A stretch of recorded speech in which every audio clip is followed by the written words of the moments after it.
Hello, good morning, good evening, good afternoon. My name is Chris Legaspi, and today we are going to continue the series on how to see shape. Today's episode will be value shapes. This is the one that I've been waiting for. I would argue it's probably the most important thing in this series, so I saved it for last. And before we begin, if you haven't already, make sure to subscribe to my free email list. Email subscribers will get first access to these free live streams, live classes, online events, and also any of my free programs and lessons and handouts and things. So if you haven't already, make sure to go to drawwithchris.com and you can sign up on the main page there or go to downloads, drawwithchris.com/downloads.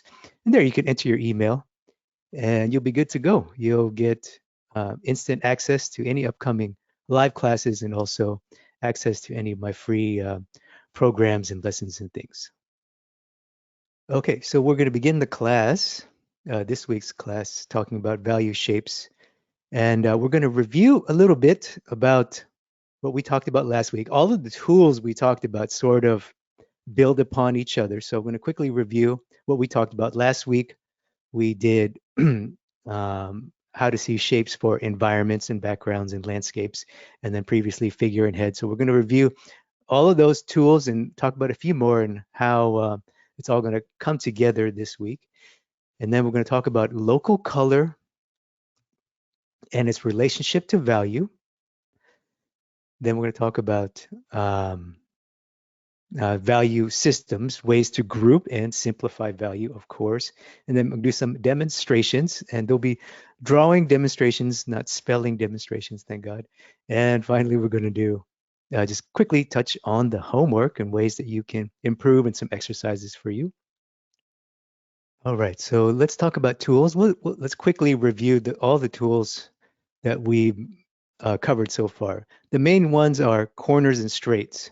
So you want to look for, obviously, if you're watching, you're probably going to be like me and dealing mostly with organic things, portraits, figures, landscapes, trees, fruit, if you're doing still life, flowers.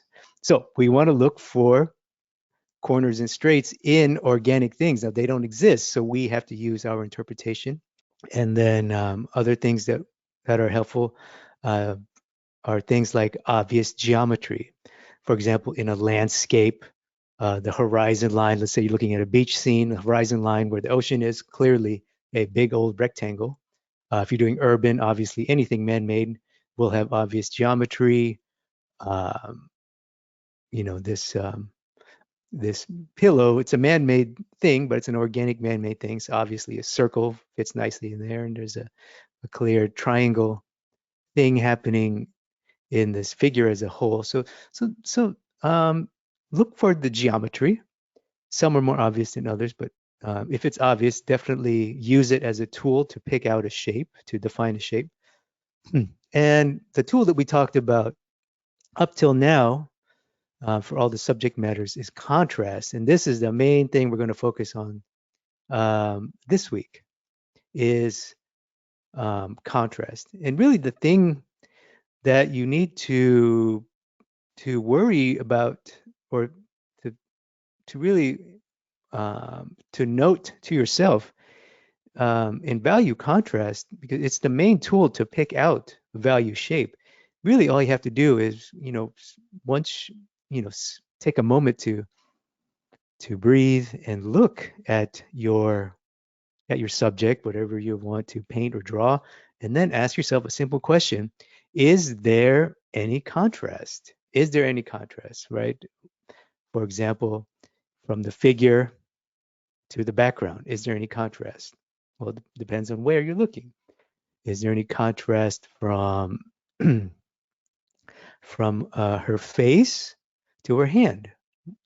Is there any contrast from her face to her hair? Right? Things like that. Is there any contrast?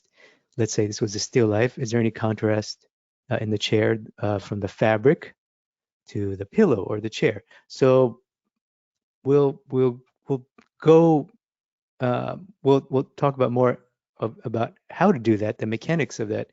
But that's really the main thing I want to drive home today, and the main thing that I want you to get in the habit of is whenever you're scanning the world and you want to identify values, just go, is there a difference? Is there a contrast between one shape and the or another?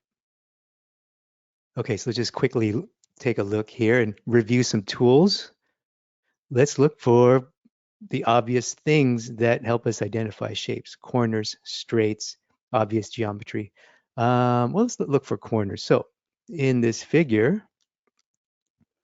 the first corner that pops out at me is where the upper body meets the abdomen. So this is a nice pinching action happening here. Um, the stretch and pinch concept. So right here is an obvious corner. Where else do I see corners? Or obvious straights. I see a nice corner and a straight, actually, her hair. See the top of her hair right here? That to me is a nice, pretty straight. And from the top plane where her hair is to the front plane of her face, to me, that's a corner. So obvious corner. And you could argue that the hair also has one there. The elbow, anything super bony, so elbow, knee.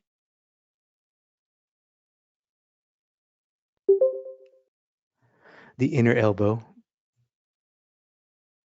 obvious corner. Top of the hand, obvious straight. Now we know it's not completely straight, but you get my drift. So there's a couple ones. There's a nice corner here. Remember, we can use the apex of the curve to make a corner out of a curve. But I'm just going to stick with what's obvious for now.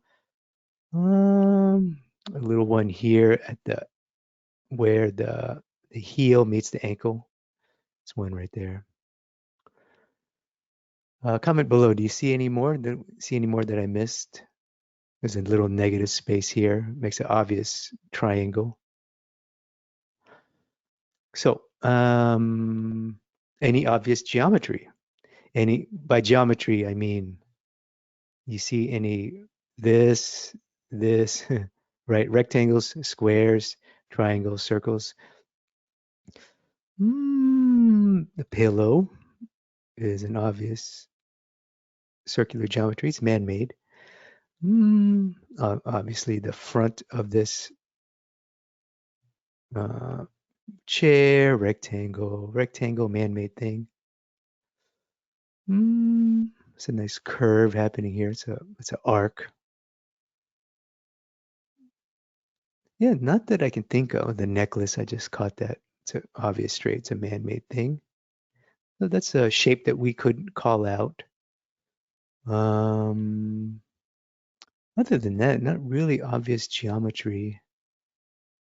Okay, so that was a quick analysis and review of the tools. The main one we're going to be focused on this week is contrast, specifically value contrast. So now let's explore some actual techniques on how to use value contrast. Okay, before we start to call out and define and identify our value shapes, we got to first talk about some things, some elements, some visual components that affect the value of things. And two of the ones that are most important in terms of identifying value and what affects the value of an object or thing or a scene is the local color and lighting. Local color and lighting. So let's begin with local color. So what is local color? Local color basically means what is the inherent color of a thing, of an object. On screen here, you see a still life of some colorful objects. And if we look on the right, so this is, I just used the Photoshop hue saturation to simulate this. It's not 100% accurate, but you could see that these colorful objects have their own inherent value, right? The orange thing here, I don't know what this is, a vase, I guess, is darker than the big white thing. It's darker than the blue thing, and this yellow thing is this is not really accurate. Really, yellow is a little bit bright, but we'll see more of that later. And if you look at the bottom is quite interesting. You could see all the, four different colors: a yellow, a beige, an orange, and a blue. But if we look at them, take away the color, you can see that, right? Even though they're different colors, their value is about the same. So what that tells us is that, and what this is leading to is that things of different color have different inherent value. So let's explore that. Okay, this diagram here, these color swatches are taken from the book Color and Light by James Gurney. Comment below if you have that book. It's a wonderful book. Excellent, excellent book. And what James Gurney has done here is he's made some swatches of some of the primary colors, yellow, red, blue, and you could see that each of the primaries at their most saturated have a different inherent value. Their local color has a different inherent local value. And we can see from this diagram that in the natural world, yellows, high saturation yellows tend to be fairly in the bright range. Look at reds. Saturated reds tend to be in the mid-tone to dark, right? You can see here the saturated red. And finally, saturated blues, and I would also include violets. Violet has blue. The saturated version of blue has very dark inherent local value. So this is important because when you're looking at something, if you're looking at let's say you're looking at a still life of fruit, and we'll look at some fruit. You look at a lemon or a banana, and your lemon or banana, you say, well, what value is it? Should I group it with the background or group it with, let's say it's next to an apple, and apple's red, and then next to it is some purple grapes. You'll know that, okay, the grapes, because I know that a bluish color, a violet especially, a saturated violet is going to be pretty dark. So I know that just on the fact of the inherent local value of a color, you'll know that's going to be dark. You know that apple will be fairly dark. A saturated apple will be fairly dark. It won't be up here unless it's blasted by light and it's blown out. That's the only reason why it would be there. And then a yellow will be very bright, and then they won't get too dark. As you can see, the yellows don't get dark at all. In order to make yellow darker, you have to add something to it. You have to add blue, you have to add red, make it orange and brown, right, to darken it. So this is something to keep in mind when you're starting to look at color, try to identify the value in color. So this is a very important skill, obviously. And speaking of fruit, so here we have a yellow banana and a green lime and a red apple. You can clearly see that. So this is just Photoshop, turning down saturation. It's not 100% accurate. In reality, this banana's local value is much brighter than what it appears here, but just pretend with me that it's brighter than what it seems, and you will see that this apple is actually should be darker, or it's pretty close to where it's at. This apple is reddish orange, like a Fuji apple, much darker than the pure yellow of the banana. And the green is even darker because it has blue. So anytime you add blue to green, right, you bring it down on the value scale like we saw. So just something to keep in mind. Local color, the primaries do have their own inherent local value. And another example here, just a flower still life. You can see obviously there's white flowers, but if you look at the yellow flowers, this one in particular, look at this flower compared to its neighbors, the red flowers. Much, much, much brighter, obviously. And this is also interesting too. The white flower right here, look at the center of the white flower, has like a little yellow center, and that's slightly darker. You see that? So you can see that this object has a very bright local flower petal has a very bright local color, and the yellow next to the white, you can clearly see how they're very close. They're close in value, but um, yellow cannot get as bright as a pure white thing, obviously. And look at the greens. Look how dark, dark, dark, dark, dark the greens are. Greens can get very dark local color wise, especially saturated greens.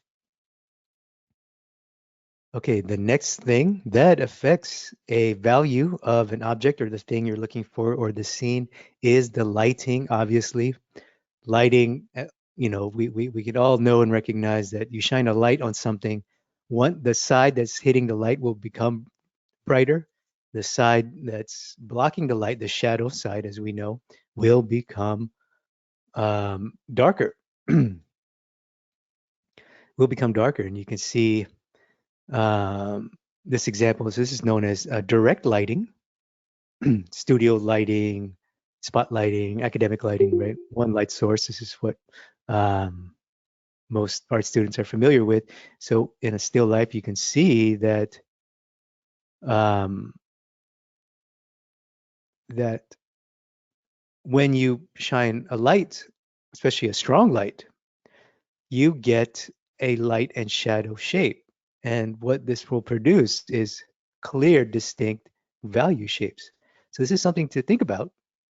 You're already familiar about it, but now you know that, okay, if the light is fairly strong and direct, like it is here, you're going to see very clear and distinct differences in value because of the light and shadow pattern. This cube, obviously, the light's coming from above, so that the top facing plane is much, much brighter, obviously, than the shadow side.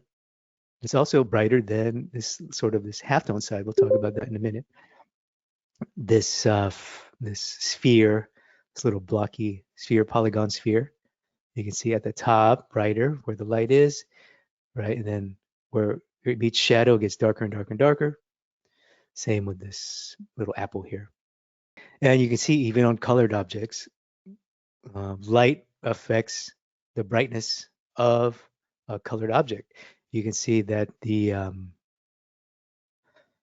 this red block, right, becomes very, very bright because of this intense light. It's very close to the light, and this plane is facing the light head on. So it's really, really bright. So it's brightening up that red block, and it's really intensifying the shadow. Look what's happening to the saturation. Remember we talked about saturation? See how this is red, right? If in a flat neutral light, this box would be roughly the same value, same color, same value. It's all the same color painted box or rectangle. But in light, the color changes dramatically. You see that? Not only does it get brighter, but it loses the saturation. It really looks like a milky, pinky, not really red, right? Yellowy. But as we get to the shadow side, look what's happening to the red. That's the red that we know, right? That's intense, saturated red. So again, goes back to that Gurney diagram, the local color. That local color, the the colors have their own inherent local value. And you could see how this white object is almost glowing in the light, becomes very dark in the shadow. This yellow object, yellow tends to be very bright, but it's um, really brightening up and desaturating in the light, becoming darker, and also receiving some color, but anyway, starting to look green in shadow.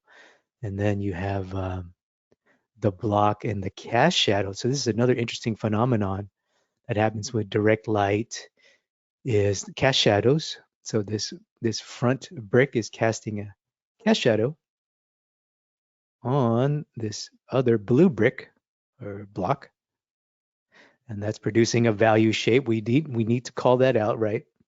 Because of the nice contrast. We'll talk about that in a minute.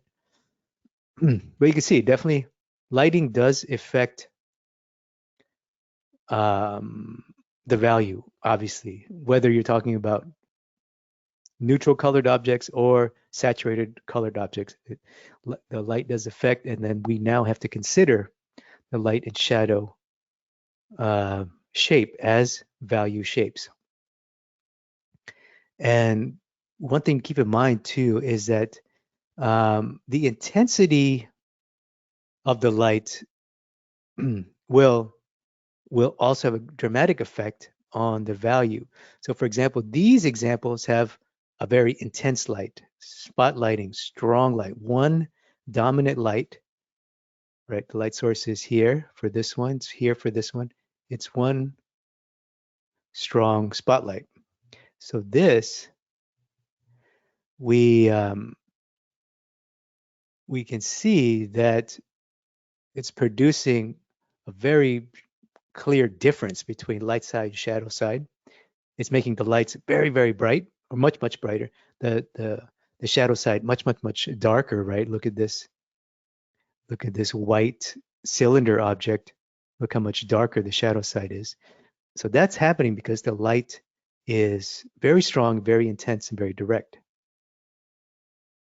And what happens if the light is not so direct or strong or diffused or subtle or ambient, whatever type of light you want to call it? Or say you're under cloud cover. You know, in the natural world, intense light would be the direct sunlight, and then softer, more ambient light, less intense light would be in the shade.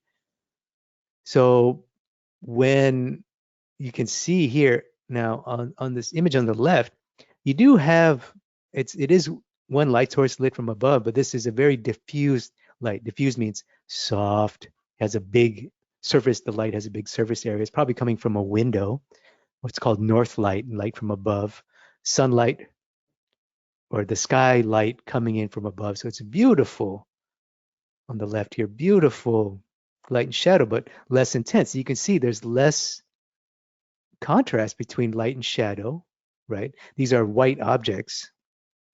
So you will see the contrast because they're white objects, but not as much as the other example, right? Not as much as the other example. So this is a soft diffused light, and now there are light and shadow shapes, but the contrast between them is much lower. So we're going to have much less separation.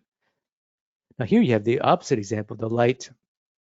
It's a direct light, but in this case, this light is not as bright. It's probably lower wattage, or it's farther away. So it's you can see like the cast shadows aren't as crisp and as sharp. Um, they're not as dark as the previous example. So this is like, and the light side. So these may be white colored objects, just like here on the left, or just like we saw in the previous example. But you can see that there's much less difference in the light side of the form. You see that? Here, there's less contrast in the shadow side of the form. Here, it's less contrast on the light side. The top plane and the side planes, not much difference. Same with this cylinder, top plane, side plane, not much difference in values because the light is less intense. So lighting is important, but and we'll talk about just, you know, it has a dramatic effect, and we'll talk about ways how we can start to analyze the light that that we're looking at. And some tools that we can use really is that if the lighting is flat, let's say it's ambient light, shaded light, north light, you want to look more towards the local value to find value shapes. And the opposite is true if the lighting is strong and direct. like this example on the right, if you have direct lighting, you want to start to look for your value shapes in the light and shadow pattern. Going back to this previous example, we have strong light here. So we can look to the local color, excuse me, the light and shadow shape, light side, shadow side. And here we have a bit of a softer lighting. So we want to start to look at local color. So let's say, you're doing your value analysis and you're squinting. You're like, okay, let's all squint together here.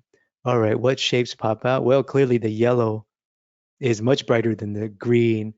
The red is brighter than the yellow. Um, the background, well, it's fairly dark too, especially compared to the white flower. So that now you can start to pick out the local use the local color to help guide you in choosing and defining value shapes. So if the lighting is flat, look to the local color. If the lighting is direct, look for light and shadow shapes. Okay, how you guys doing so far? Comment below if you are familiar with Sin City or this image on the left, which is Hellboy by Mike Mignola. And I remember the first thought that popped in my head was, I want to draw just like that. I was like, I want to draw just like that.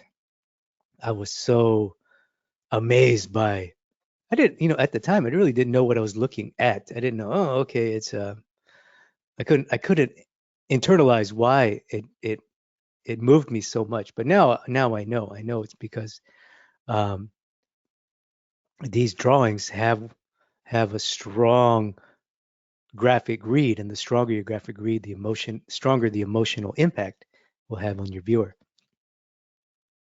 So that's what introduced me to the idea of value systems was Frank Miller's Sin City comics and drawings by artists such as um, Mike Mignola here, who drew Hellboy. And that's the first value system we're going to talk about. We're going to talk about two value system and three value system, or two value group, two value palette, whatever you want to call it. So two values, what does that mean? Two values means you only have light and dark, white or black, or something light, something dark. Doesn't have to be pure white or pure black.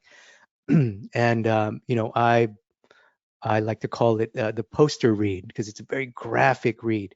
That's why movie posters are designed in this way, and comic book covers are designed this way because they want to grab your attention right away. So that's the advantage of a two value read. And two value read is great because it allows us to start to train our eye, start to train our eyes and our muscles, our visual muscles, to start to think about the world as value shapes. Even with the direct light, you can still see, okay, it has a direct light, it has some form, light and shadow shapes, right? But if we look at it through the lens of two value read, of two values, like a poster read, like the Frank Miller comic, this is closer to what that interpretation would look like. Just the form and light and the form and shadow, and it's cast shadow. Form and light, form and shadow, form and light, form and shadow. No mention of any grays in the background or on the surface, or any grays in the sphere, any grays in the cylinder, any grays in the cube. It's either light or dark. And this is a great way to start to train your eye to start to look for value shapes, because it's very simple, it's very graphic, and the more you practice, you begin this way, then you can start to expand your palette into three values. I just want to quickly go over some examples. This is on the left is artwork by Drew Struzan. Comment below if you're familiar with Drew Struzan or if you've seen this movie, Harry Potter, I believe. And Drew Struzan is known as one of the greatest poster artists ever, movie poster artists. So, and the movie poster artist must have a strong graphic read. That's why I call it the poster read. And this image on the right is just my crude interpretation of the two value read. Obviously, there's there's more than two values. There's halftones, there's highlights and things like that. But if I was just to make my first analysis of what's dark, what's light, and then make a decision of whatever's in between, this is what I would come up with. And we have, of course, the Mona Lisa. We all know this painting. This is on the right. It's just my very crude two-value interpretation, right? Very simple, totally even ignoring the background. Although I could, this is just my interpretation. If we dive into the background, and we'll talk more about contrast, there's clearly enough, there's not enough contrast between, in my opinion, between the hair and the background. It would be all one dark shape. But just focusing on Mona Lisa herself, right? The hair, all of the fabric, if you squint, right? If you just barely open your eyes, you can see all that fabric just merges into one dark shape, including the top, the lapel here of her arm, the shirt sleeve.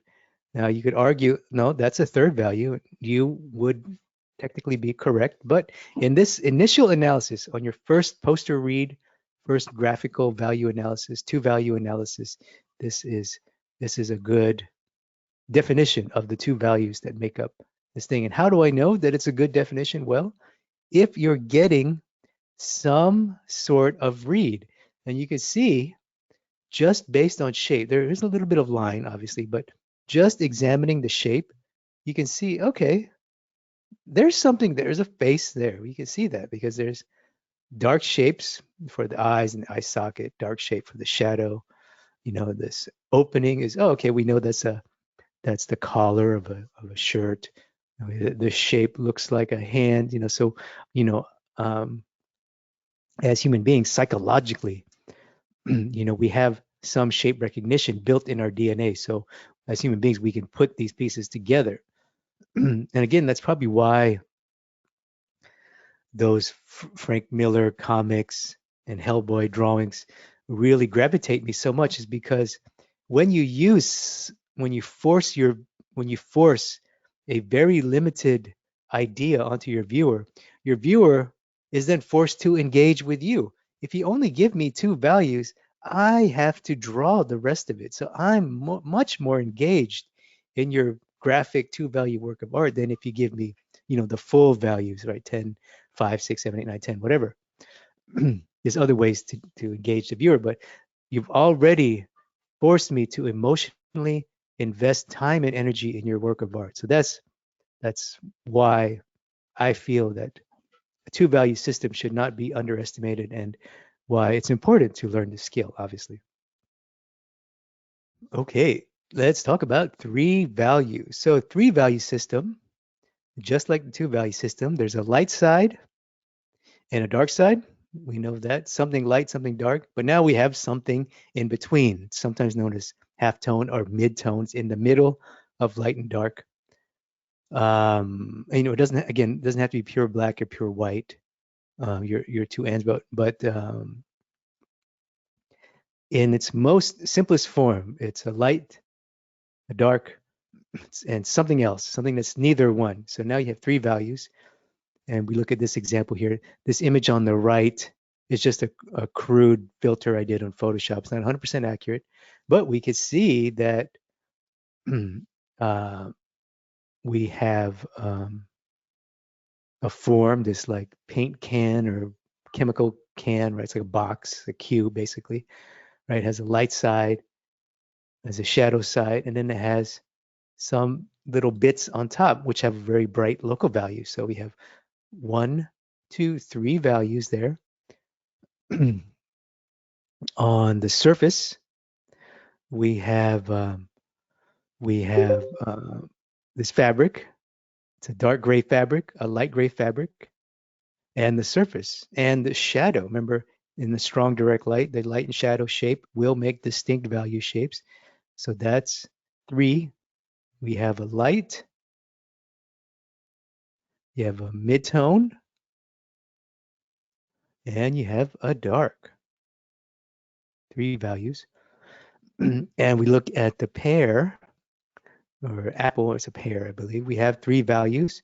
We have a light, apple and light, apple and dark, the bottom side of it, and something in the middle. This is why it's called halftone. It's not quite the light side, not quite the shadow side, but somewhere in between. And that's um, one of the advantages of using three values versus two is that it allows you a little bit more space to start to round and model form.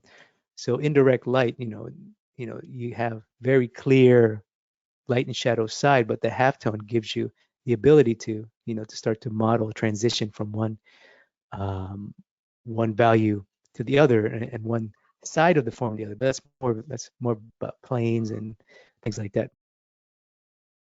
Now, the obvious question is, Chris, aren't there more than four values? Can I use four values or more? Five, six, seven, eight, nine, 10? Well, remember the question to ask is when you want to use value shapes is there contrast? Is there enough contrast to justify a value shape, or do you want to purposely make contrast? But let's just say that's more of interpretation. Let's just talk about purely observational exercise. So here we have this is a plaster cast in direct light, sunlight, I believe. This is by also by James Gurney. Now, this is the photograph, the object in light. If we look and we squint, if we squint, right, just barely open our eyes, we can start to see the value shapes separate. Now, on the right here, this is the Photoshop. It's crudely done. But you can see that, well, Chris, if I open my eyes fully and don't squint, I could see, oh, there's darks in the mouth. Oh, there's some bounce light. There's some darks in his cheeks here, little detail. Isn't that a value shape?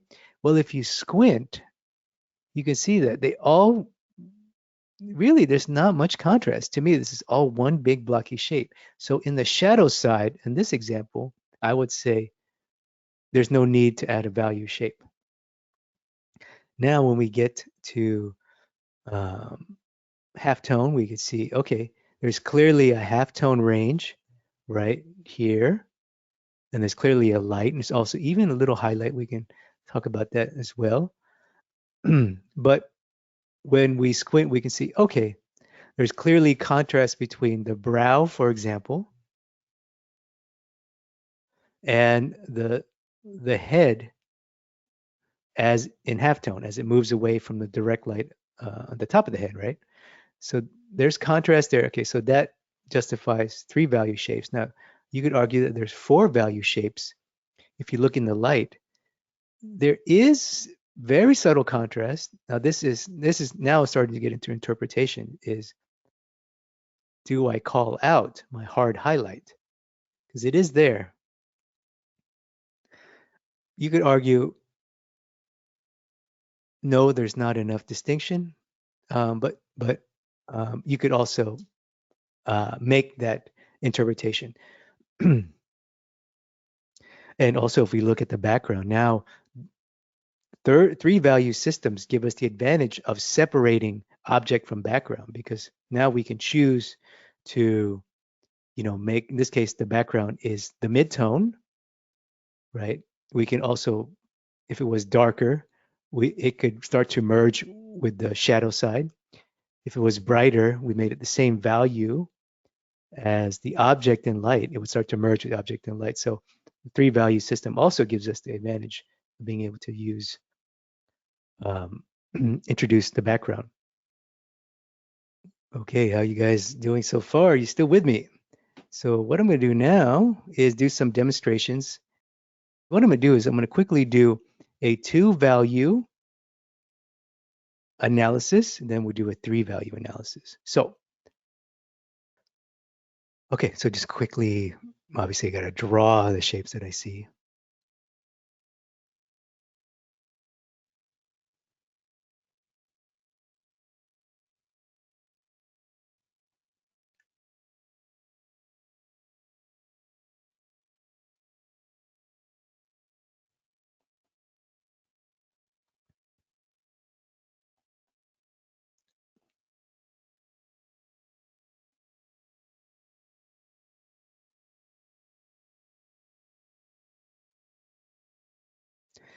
I'm going to make very crude and rushed drawing, so forgive me here. But obviously, you got to have something to work with.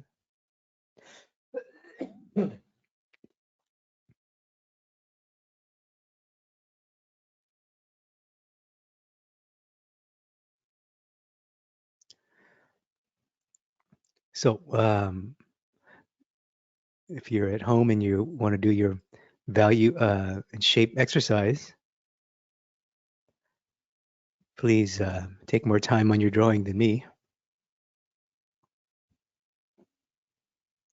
Okay, very rough drawing. So what do we see here? What are the tools? Corners, straights, um, obvious geometry, and light and shadow shapes. We have a strong direct light. We can see this clear light and shadow and clear contrast. So let's look for some contrast. Obviously, the skull in shadow has some clear contrast. The it's our left, but the right side of the skull. So I'm just going to clearly call that out. Looking for, straights, geometry, corners and things. Lots of corners in the teeth, obviously. And my teeth are going to be drawn very crudely.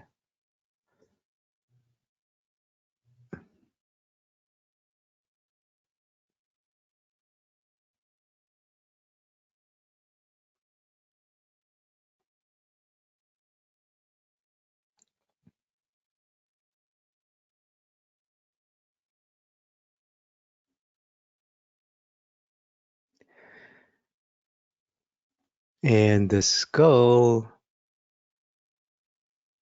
because it has direct light, has very clear shadow shape happening in the socket. These are cast shadows in the socket here. And I am going to call those out as part of my initial 2-value read.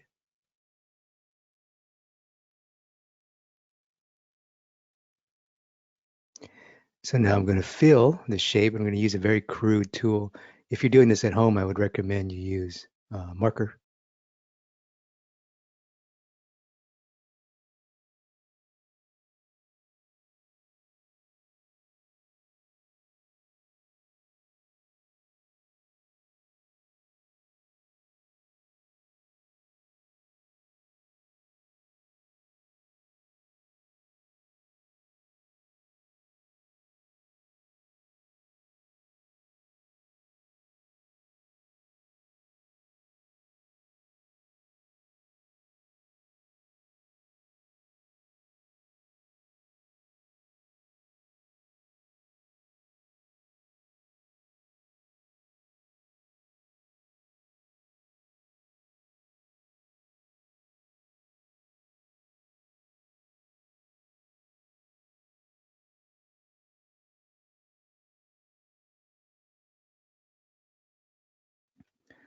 So that looks pretty good to me. It looks good because there's a read. It has that poster read, right? You can clearly see that we have a skull here. You can clearly see that's what's happening here. Smaller shapes. And we can go one step further. We can go one step further and make the background, group the background with dark. Now, at first glance, we know, okay, the background is clearly mid-tone, right? It's not quite as dark as the shadow. It's definitely not light. But you could choose, your interpretation could totally be this way in your initial 2-value observation. And you could see that it still reads quite nicely. And obviously these shapes are rough, but this is an example of 2-value analysis. Okay, here we have an urban scene. So I'm just going to quickly do my little study here, my value analysis. So obviously, I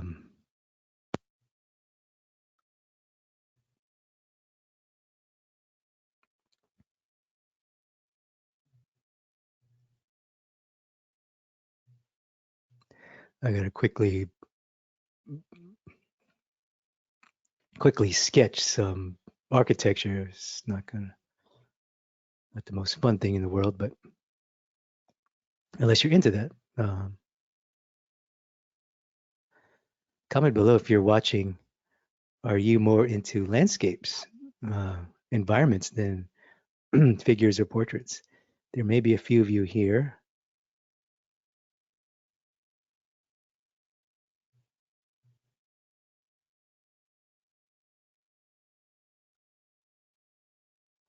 And again, if you're doing this at home, um, definitely take your time. I I do these all the time from life when I'm sitting at a coffee shop or I'm out somewhere.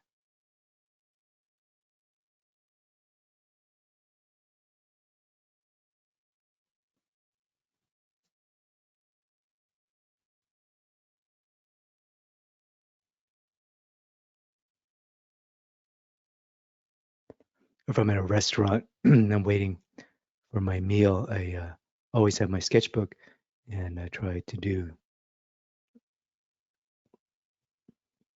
these little value analysis or composition analysis. Really, that's what we're getting at here. The beginning of shape and value shape is one of the components that we can use, that we do use when we compose our pictures.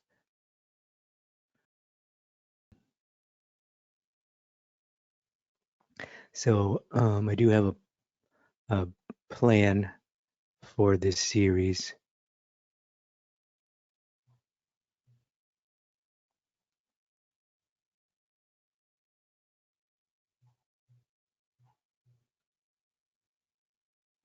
Okay, just a bunch of random thingies and people.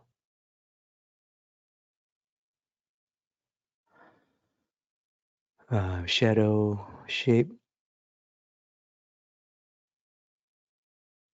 Nice, strong, hot day, hot sunny day.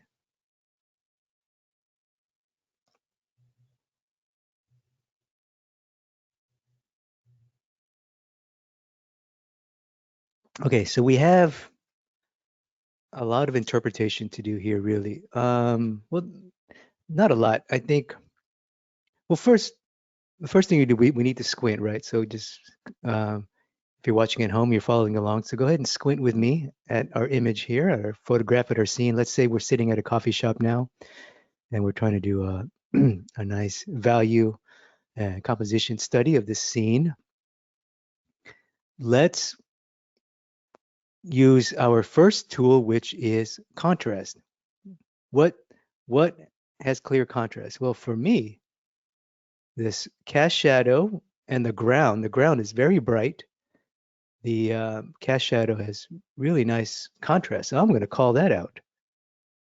If I'm doing a two value analysis, if I'm doing a two value analysis, this ground and the shadow in this ground stands out really nicely to me.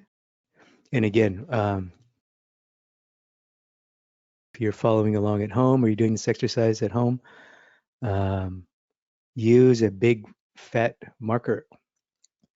Don't don't worry about the accuracy right now or making the perfect window shape or whatever, or the perfect shoulder. Just focus on the read. This roof, or excuse me, the side of this building, I think, versus the light building is clearly clearly contrasting, but it's merging with the roof line. See right here? This dark thing, side of the building is merging. There's no contrast between this dark thing and the dark local color of the roof. So to me, I mean, yeah, little tiny shapes, but as a whole, to me, it's one long straight line. Remember, we want to look for straights, corners, obvious first.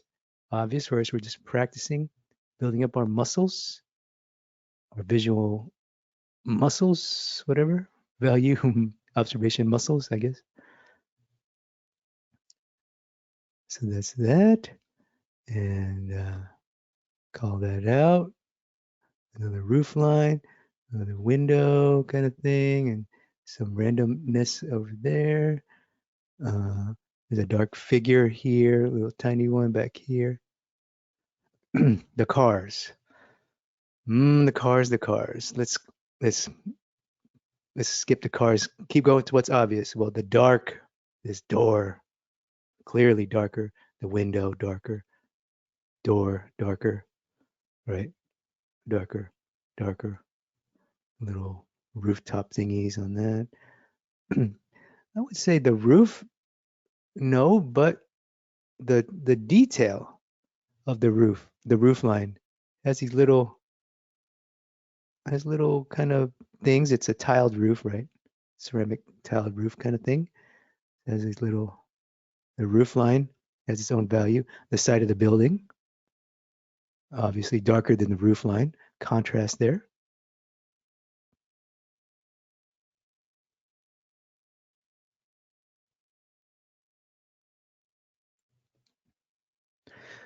This pole, telephone pole, is clearly dark, really, really dark. It's like almost a dark charcoal looking color. Little door here. Little balcony here. It's painted. It's the local color. Here, here, here, here.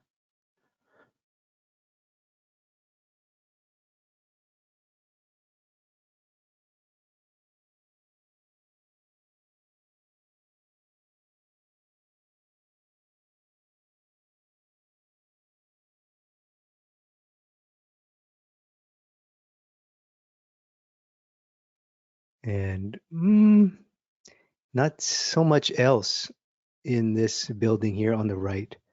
This pole is dark. Not so much there, really. These little spindly wire thingies, they do have contrast.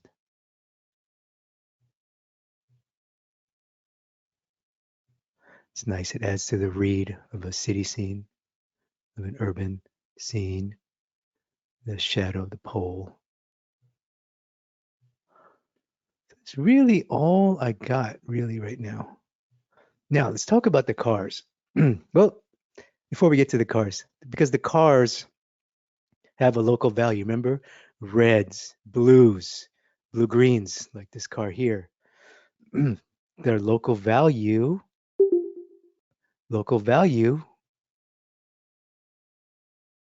is pretty dark.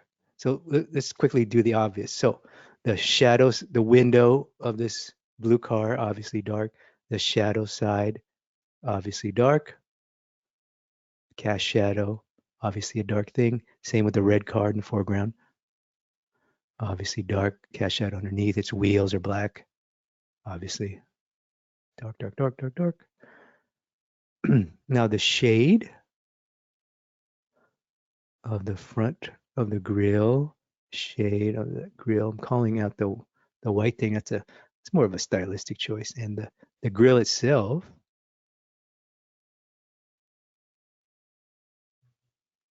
and the object in shadow. So what I've already done in the window, you can see my drawing is so crude.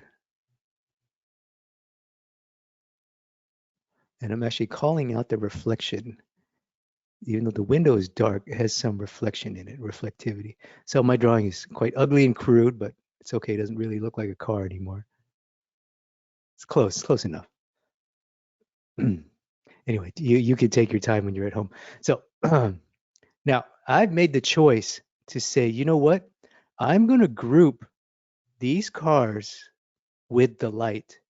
Why? Because remember, indirect light using the shadow shape, light and shadow shapes will give you more clarity, is a stronger read than going off the local value. Although when you can add three values, if you're doing a three value analysis or you want to do a three value painting or work of art, now you can start to include the cars and they'll be separate from the road. But right now, in my analysis, in my world, in my vision of this world right now, the cars in light are the same value as the street in light, as these buildings in light, as the sky, really.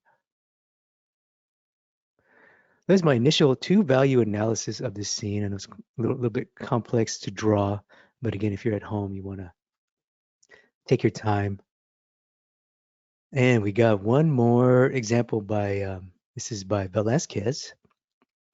Velazquez was um, one of the painters that heavily influenced John Sargent. He's a master value composer. And of course, we can learn a lot. We can learn a lot from Velazquez and Sargent, another great tonalist. So I'm going to quickly do my value sketch. I'm going to limit it to two values here. Okay, I'm going to try to match the drawing as best as I can. I probably will really screw this up, but that's okay.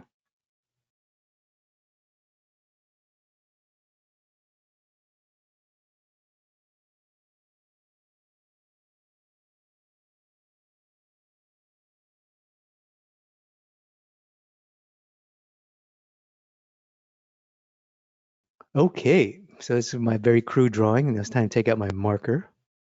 Let's look at what's obvious. What's obviously dark, what's obviously light. If we're doing a two-value analysis, I would say clearly the fabric is a little tunic there, whatever you want to call it.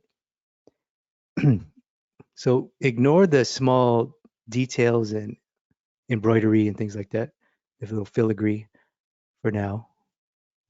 Just focus on the dark mass that is that shirt thingy, a little coat or whatever he's wearing.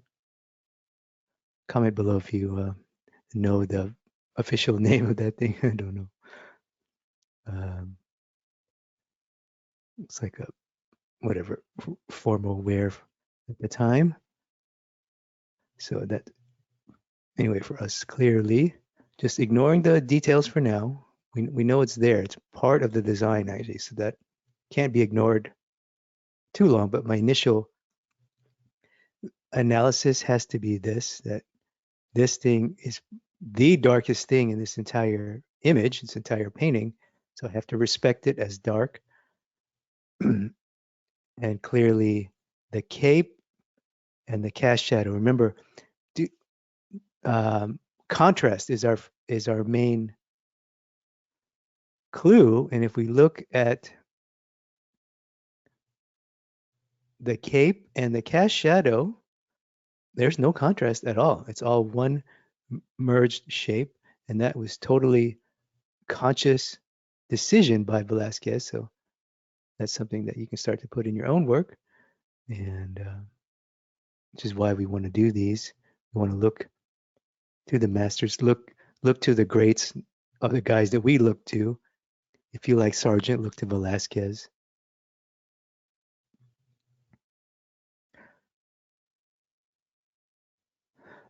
Clearly, what's behind him is dark. Now his hair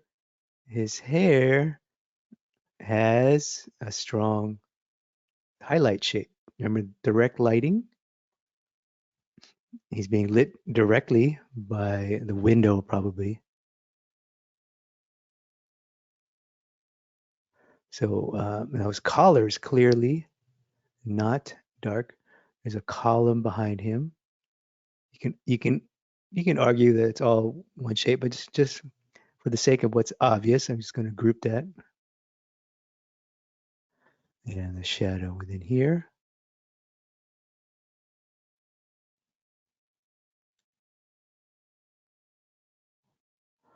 The legs of this chair. And a little couple cast shadow details here and there in this fabric. It's not as important. Cast shadow or the form shadow there. Okay. Now let's talk about his hair. It's clearly his eyes, right, belong with us in the dark, in the shadow. The cast shadow is uh, on his neck, part of the shadow. Now his hair.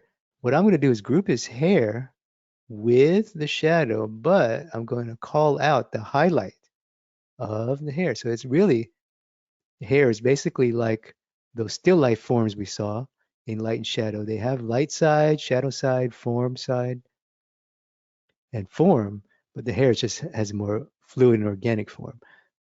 So I think this is the design that Velazquez wanted, he intended the hair to be merged and very dark.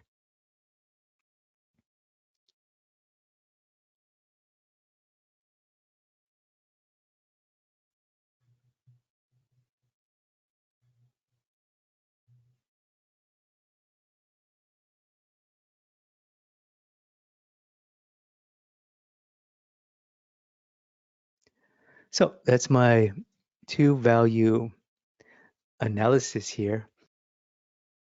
If we look at the three values, what's happening is, um, we have a dark, we have a light, right? Now we have a dark, and we have an opportunity to add something light and something in the middle. So I'm going to darken the tone of my canvas. That'll give me a nice clear halftone. And then I'm going to look at so I've already established what's really dark here, his cape, the background, right? His boots, the shadow. And what's really bright? What's really bright in this thing? Comment below. What, in your analysis, in your observation, what is the brightest thing in this painting? We know the darkest thing. What is the brightest thing? Comment below. Well, I see it to be his face in light, his hand, and this hand and his wrist thingy. So what I'm going to do now is give myself a value shape.